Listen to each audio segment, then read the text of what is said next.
Steve Stine from GuitarZoom here. Thank you so much for joining me. I thought what might be kind of fun to talk about is some creative ways of expanding your traditional chords. Normally, when we start learning how to play, we learn how to play open chords and bar chords and power chords, and they're all incredibly important to us. But there are some other things that we can do that are kind of fun. And what I always think about is either moving chords around. Maybe you've learned an open chord and you start learning how to move it around the guitar. And another thing is expanding the chords that you might know. So let's just start with something like the E chord, for instance. If I just take this plain old E chord, what I can do is I can start learning how to simply move it around the guitar and listen to what it sounds like in different places across the guitar. So if I play this,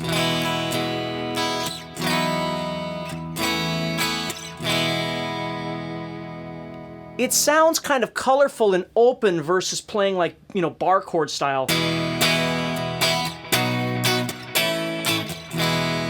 Instead of getting that sound, I can keep this sort of ethereal sound going.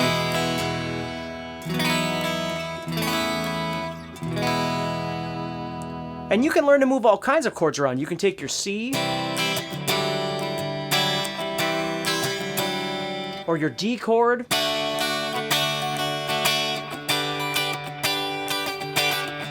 There's lots of different things like that that you can explore, and that's kind of the point of this video, is just to give you some ideas of things to do, not just show you exactly, something to play, but something you might be able to use in your own writing or your own creativity when you're trying to come up with something. So moving open chords around is one thing that would be kind of fun for you. Another thing that I like to do is I'll take a power chord, for instance. Let's just take a standard 6-string or 5th-string power chord. I'll go up to the A here. So if I play my power chord, I have 5, 7, 7. Well, what a lot of artists will do is they'll play 5, 7, 9. And we call this an add 9, okay, or a 2 chord.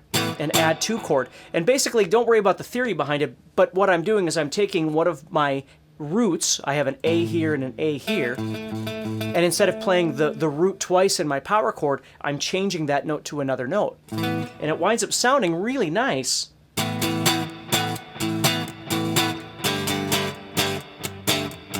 There's lots of cool things that you can do with that, but what I like to do is I'll take that chord and place it on the 5th string. So let's say I went up to 7th fret of the 5th string, so I'd normally in a power chord have 7, 9, 9. Well, now I'm going to have 7, 9, 11. And you'll notice I'm using my middle finger for the 9th fret. Some people like to use their 3rd finger, and again, whatever is most comfortable for you. But then when I do that, it gives me the opportunity then to use these bottom 2 strings open.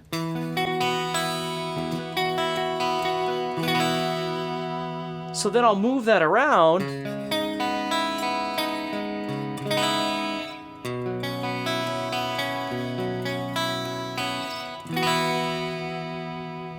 And you can come up with some really creative ideas by using something like that as well.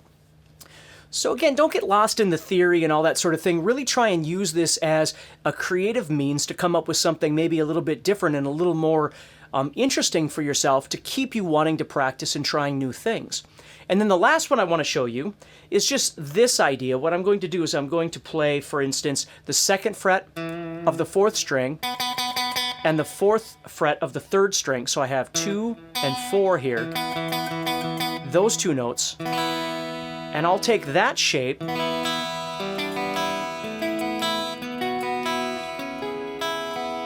and move it around as well in different places and see what I can come up with.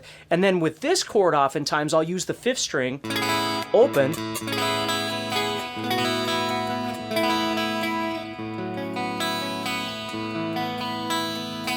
and because I'm only using 2 fingers, oftentimes then I'll start expanding that.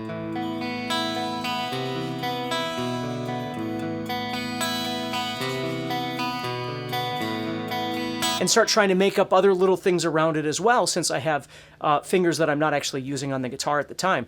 So I know it's kind of a short video, but I just want you to think about that a little bit and see if there's some really cool things that you could come up with.